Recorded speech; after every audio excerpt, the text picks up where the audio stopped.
সেনানিবাসে আশ্রয় নেওয়া ব্যক্তিদের পূর্ণাঙ্গ তালিকা প্রকাশের দাবি জানিয়েছেন মানবাধিকার কর্মীরা। সকালে আইএসপিআর এর পাঠানো সংবাদ বিজ্ঞপ্তিতে ৬১৫ জনকে ছেড়ে দেওয়ার তথ্যে উদ্বেগ জানান তারা। এই সিদ্ধান্ত সম্প্রতি আন্দোলনে হত্যার সঙ্গে জড়িত অনেককেই পার করে দেওয়ার সুযোগ তৈরি করে দেবে বলেও আশঙ্কা তাদের। বিস্তারিত সুমন তানভীরের রিপোর্টে। সম্প্রতি কোটা সংস্কার আন্দোলন ঘিরে সহিংসতায় নিহতের সংখ্যা প্রায় ১,০০০। গুরুতর আহতের সংখ্যাও কম নয়।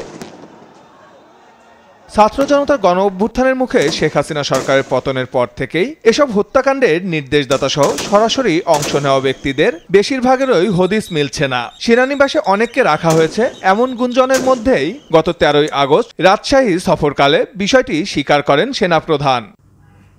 অবশ্যই আমরা তাদেরকে আশ্রয় দিয়েছি।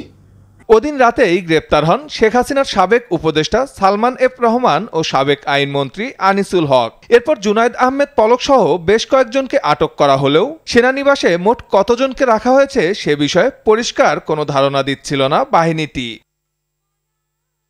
অবশেষে রবিবার আইএসপিআর থেকে জানানো হয় ৬২৬ জনকে আশ্রয় দেওয়া হয়, তবে এরই মধ্যে ৬১৫ জনকে ছেড়েও দেওয়া হয়েছে। পুলিশের হাতে ৪ জনকে হস্তান্তরের পর বাকি ৭ জনকে রাখা হয়েছে সেনা হেফাজতে। কিন্তু কারা তারা?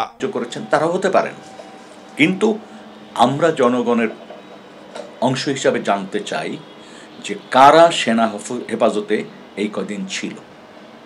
এটি স্বচ্ছতার জন্যই সেনাবাহিনীকে স্পষ্ট করতে হবে জনগণের সামনে। তাহলে আমরা বুঝতে পারবো যে এর মধ্যে কথিত অপরাধী বা সম্ভাব্য অপরাধীরা আছে কিনা।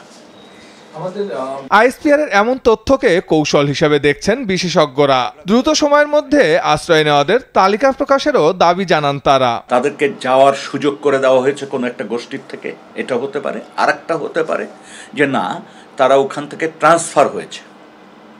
কারণ সেনাবাহিনী তো আসলে পুলিশের কাজটি করতে পারবে না, মামলা ফাইল করা বা মামলা তদন্ত করা বা জিজ্ঞাসাবাদ করা।